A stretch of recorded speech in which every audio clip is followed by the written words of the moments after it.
ప్రేమన దేవుని వర్లారా, మనం ఆలోచన చేయగలిగితే దేవుడు ఇంతకేం చేశాడు మనిషికి, ఆయన ఏం చేస్తే మనం ఆయనకు కృతజ్ఞతాస్తుతులు చెల్లించాలి? అసలు బైబిల్లో ఆయనకి కృతజ్ఞతాస్తుతులు చెల్లించమని, కృతజ్ఞతలు తెలపమని బైబిల్లో ఎక్కడన్నా వ్రాయబడి ఉందంటే ఉంది. ఎలా ఉంది ఒకసారి చూద్దాం బైబిల్లో. ఎందుకంటే బైబిల్లో లేని మాట మనం చెప్పకూడదు కదా. తెస్సలోనికలు రాసిన మొదటి పత్రిక 5వ అధ్యాయము చూడండి. తెస్సలోనికలకు రాసిన మొదటి పత్రిక 5వ అధ్యాయము 16 నుండి 18 వచనాలు చదువుదాం. ప్రతి విషయమందు కృతజ్ఞతాస్తుతులు చెల్లించుడి, ఇలాగు చేయుట యేసుక్రీస్తునందు మీ విషయంలో దేవుని చిత్తం. ప్రతి విషయంలో మనం ఏం చేయాలంట? ప్రతి విషయమందు మనం కృతజ్ఞతాస్తుతులు చెల్లించాలి అంటున్నాడు. అది ఎవరి చిత్తం అంట? ఎవరి ఇష్టం అంట? దేవునికి ఇష్టం అంటండి. అంటే మానవులైన మనందరిలో నుండి దేవుడు కోరుకునే కోరిక ఏంటి? ఆయనకి కృతజ్ఞతాస్తుతులు చెల్లించడం. అది ఆయనకి ఇష్టం అంటున్నాడండి. దేవునికి ఇష్టం అంటది. మరి దేవునికి కృతజ్ఞతాస్తుతులు చెల్లించాలంటే ఇంతకు దేవుడు మనకేం చేస్తే ఆయనకి మనం ఎందుకు కృతజ్ఞతాస్తుతులు చెల్లించాలి? కనపడే వారినే దేవుళ్ళుగా భావిస్తున్న ఈ సమాజము, తల్లిదండ్రులనే దేవుళ్ళుగా గుర్తిస్తున్న సమాజము, దేవుడు మనిషికి ఏం చేయలేదా? ఏం చేయకపోతే దేవుడు ఎందుకు కృతజ్ఞతాస్తుతులు చెల్లించమంటున్నాడు? మీరు ఆలోచన చేయండి. చూడండి, దేవుడు ఏం చేయలేదండి మనిషికి. ప్రేమన దేవుని వర్లారా, దేవుడు ఈ లోకానికి యేసుక్రీస్తుల వారిని పంపారండి. పంపిన తర్వాత శిష్యులు ఏమని అడిగారంటే, శిష్యులు ఆయనతో పాటు తిరుగుతూ ఉన్న ఆ కాలంలో ఇదిగో ప్రార్థన అనేది ఎలా చేయాలనగానే, ప్రార్థన అంటే ఈ విధంగా చేయాలని చెప్పాడు. ఆ విధంగా చేయాలని చెప్పే ఆ ప్రార్థన, ఆ వచనాలలోనే ఒక చక్కటి మాటను ఆయన జ్ఞాపకం చేశాడండి. ఒకసారి ఆ మాటను చూసి మనం ముందుకు వెళదాం. మత్తయి సువార్త 6వ అధ్యాయము 8వ వచనాన్ని మనం చదువుదాం. ఇక్కడ మనం ఆలోచించవలసిన విషయం ఏంటంటే, మీరు మీ తండ్రిని అడగక మునిపే మీకు అక్కరగా ఉన్నవేవో ఆయనకు తెలియను అంటున్నాడు. చూడండి, మనము ఈ లోకానికి రాకముందే, ఇదే మనం పుట్టక ముందేనండి, ఈ మానవుడు అంటే నరుడు వేటిని అనుభవిస్తూ ఈ భూమి మీద బ్రతకాలో అనేది ముందుగానే దేవునికి తెలుసు. కాబట్టేనండి ఈ సృష్టిని దేవుడు ముందుగానే మన కొరకు సిద్ధం చేశాడండి. ఎగ్జాంపుల్గా మీకు ఒక మాటను జ్ఞాపకం చేస్తాను. ఇప్పుడు బంధువులు మన ఇంటికి వస్తున్నారు అని కబురు మనకు తెలిసిందండి, చెప్పారు. చుట్టాలు వచ్చిన తర్వాత నువ్వు అన్నీ సిద్ధం చేస్తావా? వాళ్ళు రాకముందే సిద్ధం చేస్తావా? ఆహారమైనా ఏదైనా వాళ్ళు రాకముందే నువ్వు అన్నిటినీ సిద్ధం చేస్తావు. అలానే మనం కూడా భూమి మీదకి రాకముందేనండి దేవుడు మనకేం కావాలో, వేటిని మానవుడు అనుభవిస్తాడో, వేటిని అనుభవిస్తూ ఈ భూమి మీద బ్రతుకుతాడో అని దేవునికి ముందే తెలుసు. ప్రేమన దేవుని వర్లారా, అర్థమైందా నేను చెప్పేది? మీరు అడగక ముందే మనకు అక్కరిగా ఉన్న ఏవో దేవునికి తెలుసు. ఇది అర్థమైంది కదా? మనం ఏ సమస్యల్లో ఉన్నామో, ఏ బాధల్లో ఉన్నామో, ఏ కష్టాల్లో ఉన్నామో దేవునికి మనం ప్రార్థించక ముందే మన అవసరతలు ఏంటో తెలుసు. ఈ విషయాన్ని మీరు జ్ఞాపకం చేసుకుంటే, అలానే ఈ భూమి మీదకి మానవుడనేవాడు అంటే ఆదాము రావాలి, ఆదాము నుండి అనేక జనాలు విస్తరించాలి, ఈ మానవాళ్ళందరూ కూడా బ్రతకాలి. వేటిని తిని బ్రతకాలో, వేటిని అనుభవిస్తూ జీవించాలో సమస్తము కూడా ఆయనకి తెలుసు. కాబట్టే మనము రాకముందే సృష్టిని చేశాడు దేవుడు. కోడి ముందా గుడ్డు ముందా అనగానే ఏం చెప్తాం మనం? గుడ్డు ముందా కోడి ముందా? కోడే ముందు. అలానే మానవుడు ముందా సృష్టి ముందా? సృష్టి ముందు. ఎందుకంటే ఇవి ఉంటేనే మానవుడు వచ్చి ఆ తర్వాత వీటిని అనుభవిస్తూ బ్రతుకుతాడు. ఎందుకు ఈ మాటను జ్ఞాపకం చేస్తున్నానంటేనండి, మానవులైన వారు దేవుడు నాకేం చేశాడు అని ప్రశ్నిస్తున్నారండి. మా అమ్మ నాన్నలు గృహాన్ని కట్టించారు, మా అమ్మ నాన్నలు ఎకరం భూమి రాసి ఇచ్చారు, మా అమ్మ నాన్నలు మాకు బంగారాన్ని ఇచ్చారు, మా అమ్మ నాన్నలు మమ్మల్ని కన్నారు, పెంచారు. దేవుడు ఏం చేశాడు అని ప్రశ్నించే వాళ్ళు ఉన్నారు. మరి దేవుడు ఏం చేయలేదా? మీరు ఆలోచన చేయండి. మనం పుట్టక ముందే మనకు కావలసినవన్నిటిని కూడా దేవుడు ప్రకృతిని చేశాడండి. రంగులు, రుచులు అన్నిటిని కూడా దేవుడు ముందుగానే పెట్టాడు. మనం అడగలేదు. ఈ భూమిని మనం అడగలేదు కదా, సూర్యుడిని మనం అడగలేదు కదా, గాలిని మనం అడగలేదు కదా, మనం తింటున్న ఆహారాన్ని మనం అడగలేదు కదా. మనం అనుభవించే ప్రతి దానిని కూడా ప్రకృతిలోది మనం అనుభవిస్తున్నాం. ప్రతిదీ కూడా అవి ఏవి కూడా మనం అడగలేదు. నాయనా నా కొరకు సూర్యుడు చెయ్యి అని మనం అడిగామా? నాయనా భూమిని చెయ్యి అని మనం అడిగామా? నాకు తల్లిదండ్రులు లేవు నాన్న అని దేవుడిని అడిగామా? ఏది కూడా మనం అడగలేదు. కానీ మనకు ఏవి కావాలో కూడా సమస్తమును దేవుడు చేసి ఈ భూమి మీద మనల్ని పుట్టించాడండి. చూద్దాం ఒక మాటను. కీర్తనల గ్రంథము 89వ అధ్యాయము 11, 12 వచనాలు చదువుదామండి. ఆకాశము నీదే, భూమి నీదే, లోకమును దాని పరిపూర్ణతయు నీవే స్థాపించితివి, ఉత్తర దక్షిణములను నీవే నిర్మించితివి. చూడండి, పడమట ఉంది, ఉత్తరం ఉంది, దక్షిణం ఉంది, తూర్పు ఉంది. ఈ దిక్కులన్నిటిని కూడా ఎవరు స్థాపించారంట? దేవుడు. మనం స్థాపించామండి? మానవులమైన మనం స్థాపించామా? అసలు నువ్వు పుట్టక ముందే తూర్పు ఉంది, పడమరుంది, దక్షిణం ఉంది. ఇవన్నీ 4 దిక్కులున్నాయి. మనం పుట్టక ముందే, మన పూర్వీకులు పుట్టక ముందే వాటిని స్థాపించింది ఎవరు? దేవుడు. ఆకాశం, భూమి ఎవరిదంట? ఆయనదేనంటండి. దానిలో ఉండే సమస్తమంతా కూడా ఎవరివి? ఆయనవి. అంటే మనవి కావా? మనవి కావు. అంటే ఈ భూమి కానీ, ఆకాశము కానీ, నక్షత్రాలు కానీ, మనం తినే ఆహార పదార్థాలు కానీ, గాలి కానీ, నీరు కానీ, సమస్తము కూడా అవన్నీ కూడా ఆయనవి. ఎదుటి వారి దగ్గర ఒక వస్తువుని తీసుకొని వస్తే మనం థ్యాంక్స్ అంటున్నాం తిరిగి. మరి ఆయన అన్నీ ఇచ్చాడు. లెక్క పెట్టండి ఎన్ని ఇచ్చాడండి? చాలా ఇచ్చాడు. ప్రతిదీ కూడా ఆయనవే. మరి అన్నీ ఇచ్చిన ఆయనకు ఏ రోజైనా మనం థ్యాంక్స్ చెప్పామా? భూమి మీద మనం అనుభవించేవన్నీ కూడా ఆయనవేనండి. గాలి నాది కాదు, ఆయన ఇచ్చిందే కదా గాలి. ఏ ప్రభుత్వం మన గాలి ఇచ్చిందండి? ఏ ప్రభుత్వం గాలిని తయారు చేయలేదు. భూమి ఎవరు చేశారు? దేవుడు చేశాడు. ఆకాశమును ఎవరు చేశాడు? దేవుడు చేశాడు. నక్షత్రాలను దేవుడు చేశాడు. చెట్లను దేవుడు చేశాడు. కోళ్లను దేవుడు చేశాడు. పక్షులను దేవుడు చేశాడు. సమస్తము కూడా ఆయనవి. భూమిలో ఉండే ప్రతిదీ కూడా ఆయనదే. ఈ విశ్వమంతా కూడా ఆయనవండి. ఆయన చేసింది. ఆయన చేయగా మానవుడు ఈ లోకానికి వచ్చి వాటిని అన్నిటిని అనుభవిస్తూ కూడా దేవుడు నాకేం చేశాడని మనిషి ప్రశ్నిస్తున్నాడంటే మనిషి ఏ స్థితిలో ఉన్నాడో ఒకసారి మీరు ఆలోచన చెయ్యండి. అన్నిటిని అనుభవిస్తూ కూడా మనిషి ఏ స్థితిలో ఉండి అజ్ఞానంగా మాట్లాడుతున్నాడో ఒకసారి మీరు ఆలోచన చేయండి ప్రియమైన దేవుని వర్లారా. ఇంకొక మాటను మనం చూడగలిగితే కీర్తన గ్రంథము 115వ అధ్యాయం 16వ వచనం చూడండి. ఆకాశములు యెహోవా వశము, భూమిని ఆయన నరులకు ఇచ్చి ఉన్నాడు. ఎవరికి ఇచ్చాడంట? దేవుడు మనుషులకు ఇచ్చాడంటండి. అంటే భూమి మనం తయారు చేసుకున్నది కాదా? మనం తయారు చేసుకున్నది కాదు. ఆయనది భూమి. అది ఎవరికి ఇచ్చాడంట? నరులకు ఇచ్చాడంటండి. అంటే భూమి ఒకటే కాదండి, భూమిలో ఉండే సమస్తము జీవరాశులన్నీ కూడా నరుడే ఏలాలి. ఇప్పుడు దాకా నేను చెప్పిన పక్షులైనా, జంతువులైనా, చెట్లైనా, పండ్లైనా, కాయలైనా, జలచరాలైనా ప్రతిదీ కూడా మానవుడు అనుభవించాలని వాటినన్నిటిని కూడా చేశాడు. దాని అర్థం అది. భూమి నరులకి ఇచ్చాడంటే భూమిలో సమస్తమైన వాటికి మీరే ఆధిపత్యాన్ని మీరే కొనసాగించాలి. వాటి మీద అధికారాన్ని మీరే చూపాలి. ఎందుకంటే మనందరి కోసం వాటిని చేశాడండి.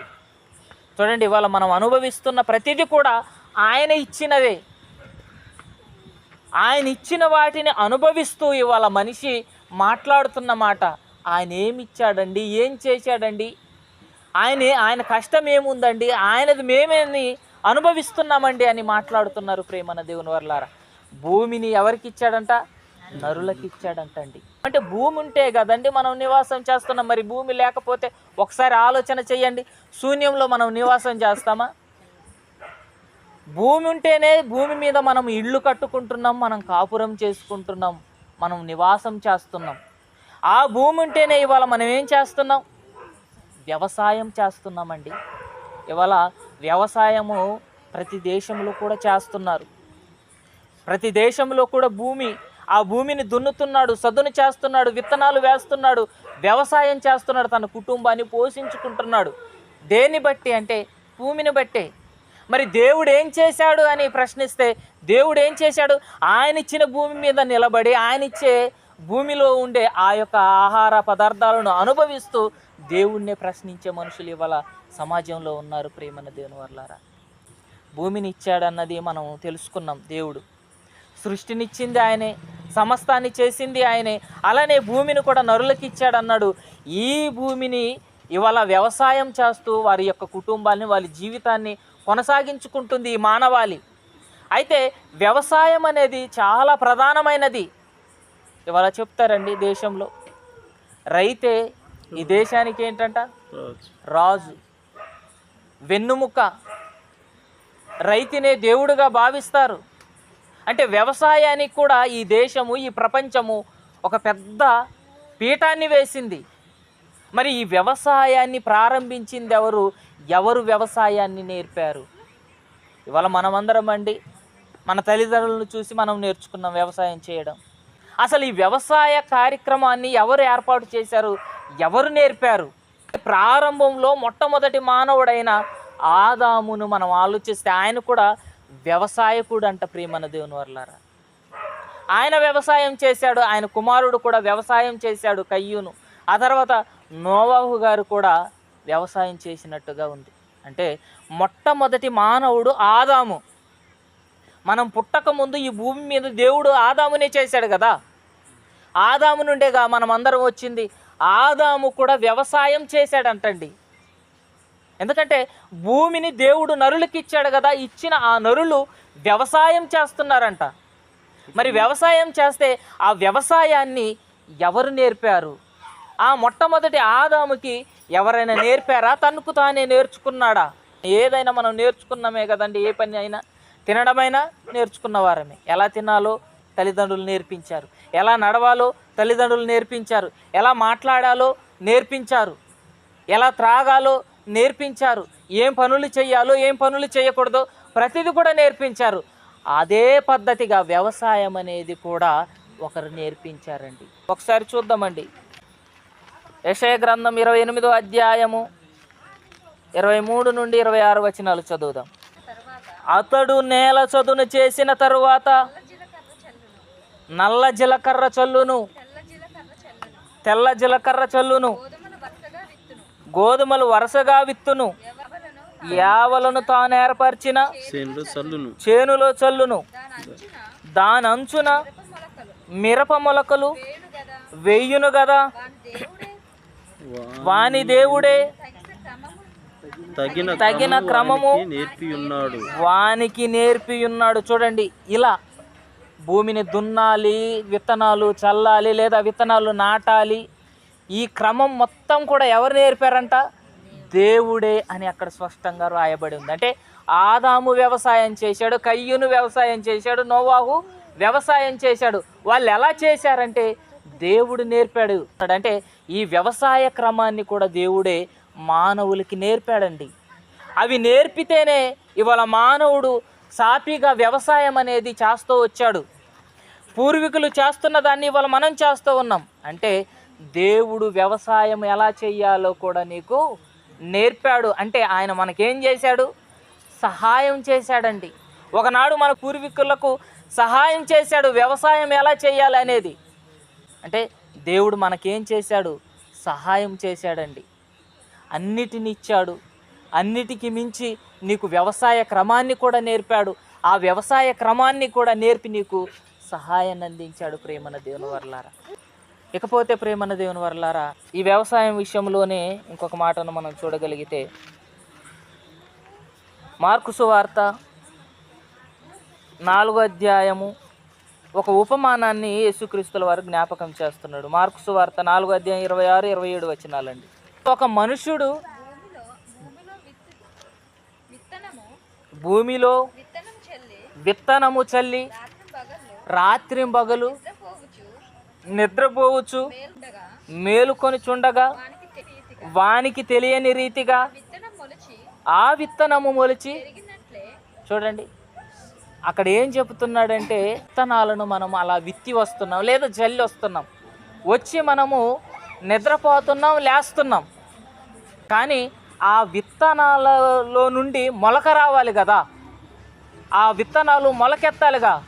ఇప్పుడు వరి విత్తనాలని తీసుకొని వచ్చి పొలంలో చల్లేసాం, తడిపెట్టేసాము, వచ్చేసాం.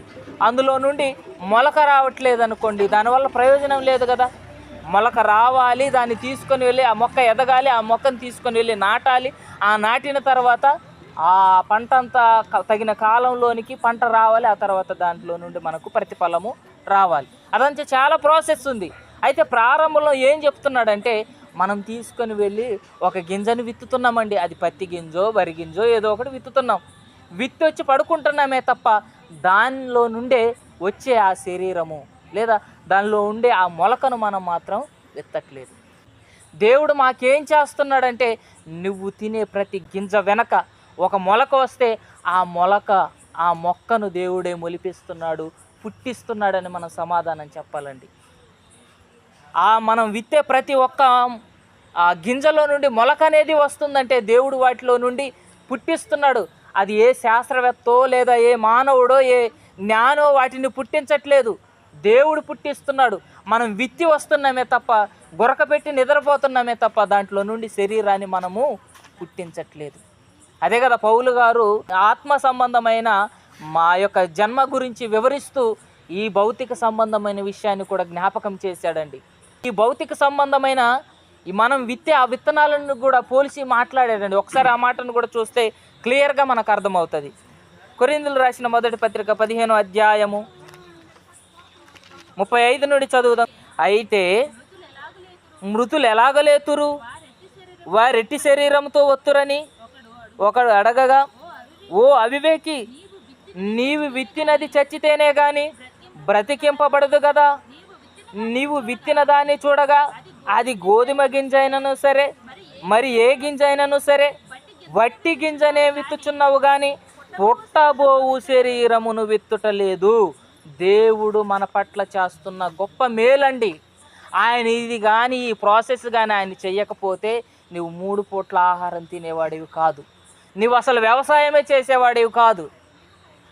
మనం ఏ గింజను విత్తినా ఆ గింజలో నుండి మొలకను, శరీరాన్ని దేవుడే పుట్టిస్తున్నాడండి. చూడండి ఏమంటున్నాడు, వట్టి గింజనే విత్తుచున్నావు గాని పుట్టబోవు శరీరమును విత్తుటలేదు. అయితే దేవుడే తన చిత్త ప్రకారము నీవు విత్తిన దానికి శరీరము ఇచ్చెను. అంటే ప్రత్యక్షంగా మనం కష్టపడ్డా కూడా దేవుడు మన పట్ల సహాయాన్ని చేస్తున్నాడు. అంటే నువ్వు విత్తి వస్తున్నావు, దానికేమో శరీరం ఇస్తున్నాడు. అంటే దేవుని పని దేవునిదే, మానవుని పని మానవునిదే. అంటే దేవుడు మనకేం చేయట్లేదా అంటే చేస్తున్నాడు. చూడండి దేవుడు ఏం చేశాడు, అయ్యో నీకు విశ్వాన్ని ఇచ్చాడు, ప్రకృతినిచ్చాడు, ప్రకృతిని అన్నిటినీ కూడా నువ్వు అనుభవించావు. వ్యవసాయం ఎలా చేయాలో నీకు నేర్పాడు. ఆ వ్యవసాయం చేసిన తర్వాత కూడా ఇదిగో నువ్వు విత్తిన గింజకి కూడా శరీరాన్ని ఇచ్చాడు. అంటే నువ్వు ప్రత్యక్షంగా కనబడుతున్నా కూడా నీ వెనకాల దేవుని యొక్క సహాయం కనబడుతూ ఉంది. చూస్తున్నారా? ప్రతి విషయంలో కూడా నీ వెన్నంటూ దేవుని యొక్క సహాయం కనబడుతుంది. ఎప్పటికీ కూడా దేవుని యొక్క మేలులను మనిషి అనుభవిస్తూనే ఉన్నాడండి. చూసారా?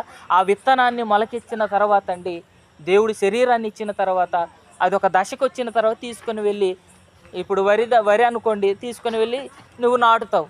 నాటిన తర్వాత నాటడమే పంట వచ్చేస్తుందా? రాదు. కొంతకాలం ఆగాలి. ఒక 3 నెలలు 4 నెలలు ఆగాలి. అప్పుడు కదా పంట మన చేతికి రావాలి. మరి 4 నెలల దాకా నీ పంటను దేవుడు కాపాడాలి కదా. తగిన వర్షం రావాలి, తగిన అనుకూలంగా ఎండ రావాలి, తగిన పరిస్థితులను దేవుడు ఆ పంట మీదకి తీసుకొని రావాలి. నువ్వు మందు జల్లాలి, నీరు చూడాలి, దేవుడు వర్షాన్ని కురిపించాలి. అన్ని విధాలుగా దేవుడు చూసుకుంటూ వస్తేనే తప్ప నువ్వు నాటిన ఆ పంట నీ చేతికి రాదు. అదే చెబుతున్నాడు కదా. ఒకసారి అపోస్తుల కార్యం చూద్దాం, 14వ అధ్యాయము 17వ వచనం. అయినను ఆయన ఆకాశము నుండి వర్షమును దేనికి? నువ్వు నాటిన విత్తనాన్ని, నువ్వు నాటిన పంటకు, నువ్వు వేసిన పంటకు ఏం కావాలి? ముఖ్యంగా నీరు కావాలి. కాబట్టి ఆయన ఆకాశము నుండి వర్షమును, ఫలవంతములైన ఋతువులనంటే కాలాలు, ఆ కాలాలను రెప్పెడుతూ దయచేయుచు ఆహారమును అనుగ్రహించుచు ఉల్లాసముతో మీ హృదయములను నింపుచు మేలు చెయ్యుట చేత. చూడండి, మేలు చేస్తున్నాడంటండి దేవుడు. అంటే ఆకాశము నుండి వర్షమును, ఫలవంతమైన ఋతువులను మనకు దయచేస్తున్నాడు. కాబట్టే ఇవాళ చల్లగా చక్కగా ఈ వాతావరణం వల్ల హాయిగా మనము సేద తీర్చుకుంటున్నాం. కడుపు నిండా ఆహారం, 3 పూట్లు, చక్కటి గాలి, చక్కటి వాతావరణం, చక్కగా మనం జీవిస్తున్నాం. దేవుడు మన పట్ల ఆయన చేస్తున్న కృప, ప్రేమన్న దేవుని వర్లారా. చూసారా, ఇవన్నీ దేవుడు మన పట్ల సహాయం చేస్తున్నాడు, మన పట్ల కృప చూపుతున్నాడు. ఇవన్నీ దేవుడు మనకు చేస్తున్నాడు గనకనే ఇవాళ చక్కగా భూమి మీద మానవుడు బ్రతుకుతూ ఉన్నాడు. ప్రేమన్న దేవుని వర్లారా, మన కష్టం ఉంది, మన కష్టానికి అనుకూలంగా దేవుడు కూడా మనకు చేస్తున్నాడండి. ప్రత్యక్షంగా మనకు కనపడిన మన వెనకాల దేవుని యొక్క కష్టం కూడా చాలా దాగుందండి. చూడండి, నీరు త్రాగినా, గాలి పీల్చినా, ఎండ అనుభవిస్తున్నా, వర్షాన్ని అనుభవిస్తున్నా, ప్రతిదీ కూడా దేవుడు మనకు చేస్తున్న సహాయం అండి. అంతకంటే ముఖ్యంగా దేవుడు మన పట్ల ఇంకా ఏం చేశాడంటేనండి, మనకి ఈ జన్మను ప్రసాదించాడండి. దేవుడు మనకు ఈ జన్మను ప్రసాదించాడు. తల్లిదండ్రులు అనుకుంటేనే మనం పుట్టలేదని చాలా సందర్భాల్లో సేవకులు చెబుతారు. నా తల్లిదండ్రులు అనుకుంటేనే నా తల్లిదండ్రుల గర్భంలో నేను పుట్టలేదు. అలానే మీరందరూ కూడా మీ తల్లిదండ్రులు అనుకుంటేనే మీరు రాలేదు. ఫలానా ప్రసాదు, మా నాన్న, అమ్మ నాన్న అనుకుంటేనే నేను రాలేదండి. దేవుడు పుట్టించాడు. దేవుడు అనుకున్నాడు, అనుకొని ఫలానా భార్యాభర్తల దాంపత్యంలో ఆయన పుట్టాలని అనుకున్నాడు కాబట్టి నేను వచ్చాను. అలానే మీరందరూ కూడా వచ్చారు. అంటే దేవుడు మనకు ఈ జన్మను ప్రసాదించాడండి. ఇది అర్థమయ్యింది దావీదుకండి. అంతకంటే ముఖ్యంగా మనం ఆయనకి ఎందుకు కృతజ్ఞతాస్తుతులు చెల్లించాలంటే ఏం చెబుతున్నాడు ఒకసారి దావీదు గారి మాటల్లో మనం వెళ్తేనండి.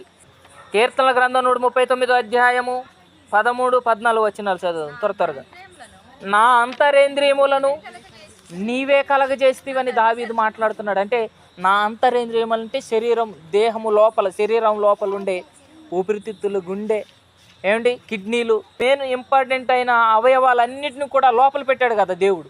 నా అంతరేంద్రియములు అంటున్నాడు. చూడండి, మన లోపల ఉండే అవయవాలన్నిటిని కూడా ఎవరు చేశారంట? దేవుడే చేశాడని చెబుతూ, నా తల్లి గర్భమందు నన్ను నిర్మించిన వాడువు నీవే. అంటే తల్లి గర్భంలో మనల్ని నిర్మించింది ఆయనే అని మాట్లాడుతూ ఏమంటున్నాడు? నీవు నన్ను తయారు చేసిన విధాన్ని చూడగా భయమును ఆశ్చర్యమును నాకు పుట్టుచున్నవి. అందును బట్టి నేను నీకు కృతజ్ఞతాస్తుతులు చెల్లించున్నాను. ఎందును బట్టి అంటే ఈ మానవ జన్మ ఎవరిచ్చారంటే దేవుడు ఇచ్చాడండి. దేవుడు పుట్టిస్తే ఈ భూమి మీదకి మనం వచ్చాం. కాబట్టి ఆయనకి మనం ఎప్పుడు కూడా ఎలా ఉండాలి? కృతజ్ఞతలు కలిగి ఉండాలి. కృతజ్ఞతలు మనం చెల్లించాలండి. ఇవాళ మోకరించి ప్రార్థన చేయలేం, పాట పాడంటే పాట పాడలేం, దేవుని గురించి చెప్పమంటే చెప్పలేం, సిగ్గుపడుతూ ఉంటాం, భయపడుతూ ఉంటాం. దేవుని సన్నిధికి వచ్చి దేవుని సన్నిధికి రాలేకపోతున్న వారు కూడా చాలామంది ఉంటారండి. ప్రేమన దేవుని వర్లారా, దేవుని విషయంలో ఏది చెయ్యాలనుకున్నా సిగ్గుపడకుండా ఖచ్చితంగా చెయ్యాలండి. భయపడకూడదు, సిగ్గుపడకూడదు. పాపం చేయడానికి భయపడాలి, పాపం చేయడానికి సిగ్గుపడాలి. కానీ మనిషి ఎక్కడ భయపడుతున్నాడంటే పాట పాడమంటే భయము, ప్రార్థన చేయమంటే భయము, వాక్యం చెప్పమంటే భయము, దేవుని గురించి ఇతరులకు చెప్పమంటే భయం. కానీ భయపడవలసింది మనిషి ఎక్కడ భయపడాలో తెలుసా? పాపము కాడే భయపడాలి. పాపము చెయ్యకుండా మనము భయపడుతూ బ్రతకాలి ఈ లోకంలో ఉన్నంతకాలం. కానీ పాపము ఈజీగా చేసేస్తున్నారు. దేవుడి దగ్గర వచ్చేసరికి ఏమో పాట పాడమంటే భయపడుతున్నారు, వాక్యం చెప్పమంటే భయపడుతున్నారండి. చూడండి, అంటే మనం కృతజ్ఞత తెలిపే వారంగా ఉండాలి. ఎందుకంటే జన్మను నాకు దేవుడు ఇచ్చాడు. నా తల్లిదండ్రులు కాదు, నా బంధువులు కాదు, నా స్నేహితులు కాదు నాకు ఈ జన్మనిచ్చింది. దేవుడు ఈ జన్మను నాకు ఇచ్చాడు కాబట్టి చచ్చిపోయేంత వరకు కూడా దేవునికి నేను రుణస్థుడిగానే ఉంటాను. ఒక రోగిగా ఉన్నా పర్వాలేదు, దేవుని కోసం బ్రతకాలి. ఏమండి, రోగి అనగానే ఒక్కడే గుర్తొస్తాడండి మనకు. ఎవరు? లాజర్ అండి. లాజరు కురుపులతో ఆయన ఉన్నా కూడా, ఆ కురుపుల్లో నుండి రసి కారుతో ఉన్నా కూడా, చీము కారుతో ఉన్నా కూడా దేవునిని విడిచిపెట్టకుండా చచ్చిపోయేంత వరకు కూడా రోగంతోనే దేవుణ్ణి వెంబడించిన వ్యక్తిగా మనకు కనబడతాడు. అంతే కదా? చివరి దినం వరకు, ఆయన మరణించేంత వరకు కానీ ఆయన రోగం వదలలేదు. అయినా సరే, రోగం వదలకపోయినా సరే దేవుణ్ణి విడిచిపెట్టకుండా ఆయన బ్రతికాడు. ఎవరు? లాజరు ప్రియమైన దేవుని వర్లారా, అంత గొప్ప వ్యక్తి. ఒక్కసారి ఆయన మనం ఆలోచన అదేనండి కృతజ్ఞత కలిగి దేవుని ఎడల బ్రతకడం అంటే అదే.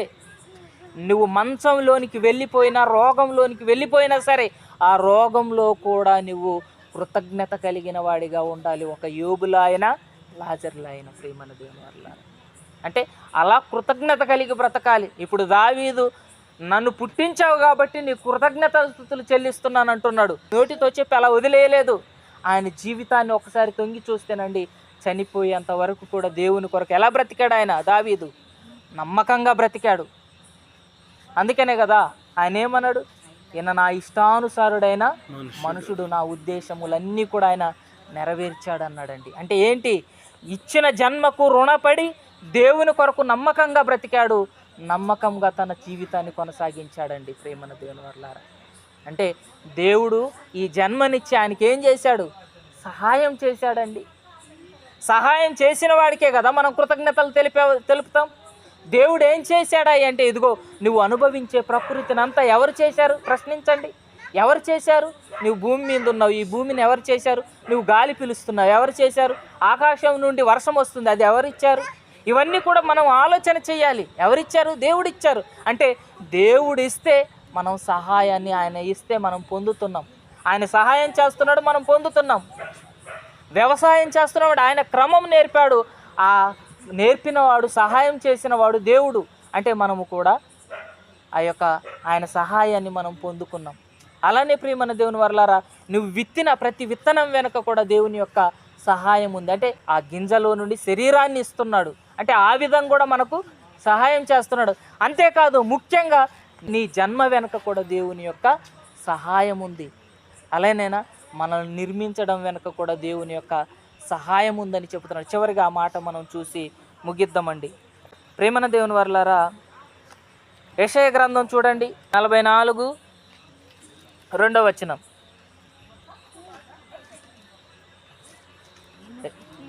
నిన్ను సృష్టించి గర్భంలో నిన్ను నిర్మించి నీకు సహాయము చెయ్యువాడనైన యెహోవా ఎలాగా సెలవిచ్చుచున్నాడు.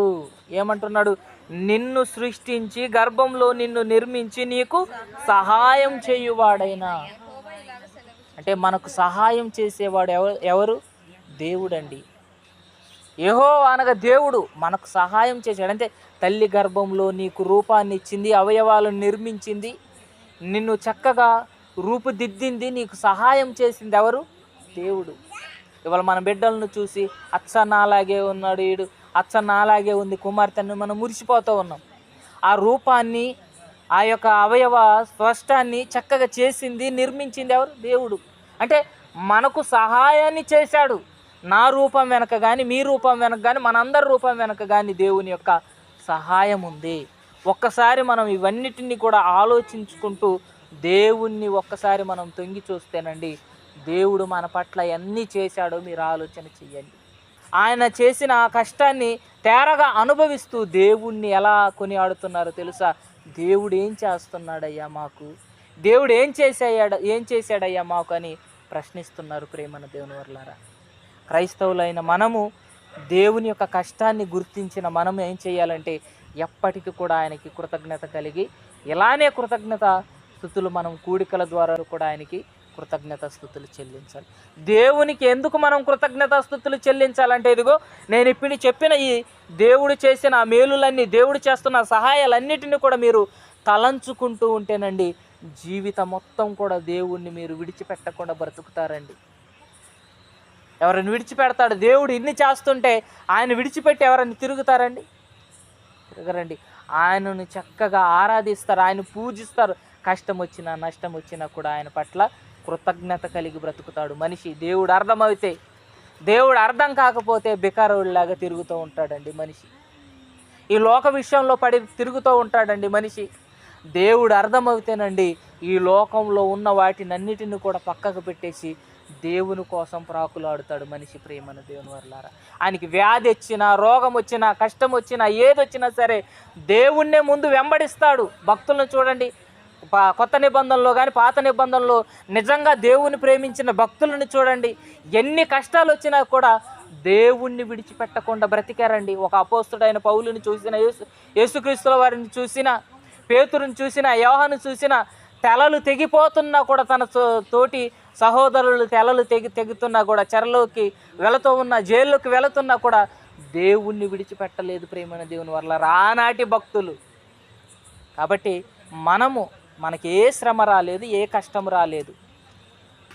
ఏ కష్టం రాకపోయినా, ఏ శ్రమ రాకపోయినా, దేవుణ్ణి కష్టం వచ్చినా, నష్టం వచ్చినా, బాధ వచ్చినా, సంతోషం వచ్చినా విడిచిపెట్టకుండా బ్రతకాలి. ఎప్పుడు కూడా ఆయన మనం మహిమపరచాలి ప్రేమన దేవుని వర్లారా. అందుకని ప్రతి విషయంలో మనం కృతజ్ఞతాస్తుతులు చెల్లించాలి. ఏది వ్యవసాయం చేసినప్పుడే కాదు, వ్యవసాయం చేయకపోయినా మనం బ్రతికున్నంతకాలం, మనం ఊపిరితో ఉన్నామంటేనే ఆయన భిక్ష, అంతే కదండి. మనం ప్రాణంతో ఉన్నామంటేనే ఆయన పెట్టిన భిక్ష ప్రేమన దేవుని వర్లారా. ఇవి మనకు అర్థం అవ్వదు, కానీ చివరి గడియల్లో మంచంలోనికి ఎక్కిన తర్వాత రోగంలో పడి అటు వైద్యం చేస్తున్నా కూడా, డాక్టర్ వైద్యం చేస్తున్నా కూడా ఉక్కిరి బెక్కిరిలాడుతూ ఆయన ఎంత వైద్యాన్ని అందిస్తున్నా కూడా ఆ రోగం తగ్గకపోతే అప్పుడు అర్థమవుతాడు దేవుడు. వాళ్ళు ఏమంటారు చివరికి డాక్టర్లు, అయ్యా మా చేతులు ఎత్తేసాం, మా వల్ల కాదు, ఇక దేవుడే మిమ్మల్ని చూసుకోవాలంటే అప్పుడు అర్థమవుతాడు దేవుడు. మనకేం అర్థమవుతుందండి? ఇప్పుడు ఈ మాటలు చెప్పినా ఏం అర్థం కాదు. దేవుడేంటో అప్పుడు అర్థమవుతుందండి చివరి గడియల్లో. మరి అప్పుడు అర్థమవుతే ఏం ప్రయోజనం? కాబట్టి ప్రేమన దేవుని వర్లారా, బ్రతికున్నామంటే ఎప్పటికీ మనం ఆయనకి రుణపడి ఉండాలి. పాపము చేయకుండా యథార్థంగా మనం బ్రతుకుతూ ఆయన కొనియాడే పిల్లలుగా మనం ఉండాలి. ఇదిగో వ్యవసాయ ప్రారంభంలోనే కాదు, మనం చనిపోయేంత వరకు కూడా మనం ఆయనకి కృతజ్ఞత కలిగి బ్రతకాలి. మన కష్టం ఉంది వ్యవసాయంలో, ఆయన మనకంటే ఎక్కువగా కష్టపడుతున్నాడు మన వెనకాల ఉండి. మనం ప్రత్యక్షంగా కనపడిన ఆయన పరోక్షంగా మనం చెయ్యలేని భారాన్ని ఆయన మోస్తున్నాడు. అది అక్కడ మనం అర్థం చేసుకోవలసింది. వర్షాన్ని మనం ఇవ్వగలుగుతామా? ఇవ్వలేం. విత్తనానికి శరీరాన్ని ఇవ్వగలుగుతాం? ఇవ్వలేం. కాలాలను రెప్పెడతామా? రెప్పెట్టలేం. మనం చేయలేని పని ఆయన చేసి మనకు సహాయాన్ని అందిస్తూ మనకు మేలులను చేస్తున్నాడు. కాబట్టి ఈ విషయాలను మీరు జ్ఞాపకం చేసుకొని దేవుని కొరకు నమ్మకంగా బ్రతకాలని కోరుకుంటూ నా మాటలు ముగిస్తున్నా. ప్రార్థన చేసుకుంటాం.